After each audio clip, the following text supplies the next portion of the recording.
Candidate Companiganj উপজেলা ইলেকশনে তার দায়েরকৃত যে সিভিল মিসেলেনিয়াস পিটিশন, এটা শুনানি শেষে আজকে মহামান্য আদালত খারিজ করে দিয়েছেন।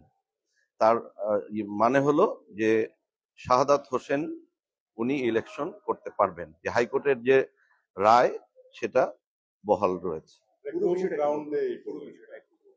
পুরো বিষয়টা হচ্ছে যে কোম্পানিগঞ্জ উপজেলায় শাহাদাত হোসেন উনি ওনার প্রার্থিতা বাতিল হয়েছিল রিটার্নিং অফিসারের কাছে, যে উনি মিথ্যা তথ্য প্রদান করেছেন। পরবর্তীতে উনি আপিল করেন। আপিলে উনি সব মিথ্যা তথ্য হচ্ছে ওনার বিরুদ্ধে 4টি মামলা ছিল, সেই মামলার তথ্য প্রদান করা হয়নি।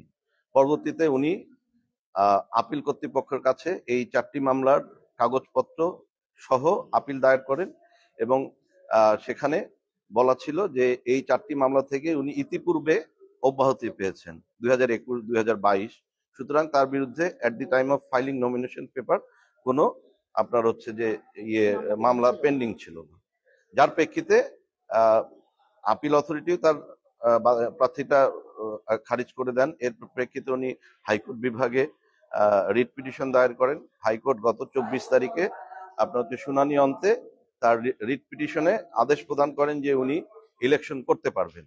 তৎপ্রেক্ষিতে 16 তারিখে ওনাকে ইলেকশনের প্রতীক বরাদ্দ করা হয়, উনি ইলেকশন করছেন এবং এই সংক্ষুব্ধ হয়ে মোহাম্মদ শরীফ উনি মামলা করেন আপিল বিভাগে। আজকে শুনানি শেষে সেটা খারিজ হয়ে গেছে।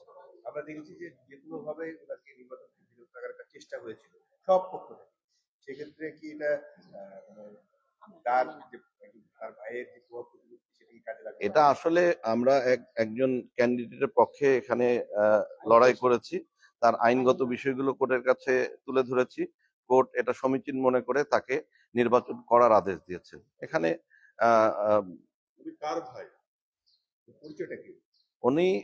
উনি একজন ক্যান্ডিডেট নোয়াখালী উপজেলা কোম্পানিগঞ্জ উপজেলার একজন আপনার হচ্ছে যে নাগরিক। ওনার হ্যাঁ অফকোর্স ব্যবসায়ী সমাজসেবক। হ্যাঁ, উনি ওনার ছোট ভাইও বটে। উনি উপজেলা আওয়ামী লীগের সভাপতি। হ্যাঁ।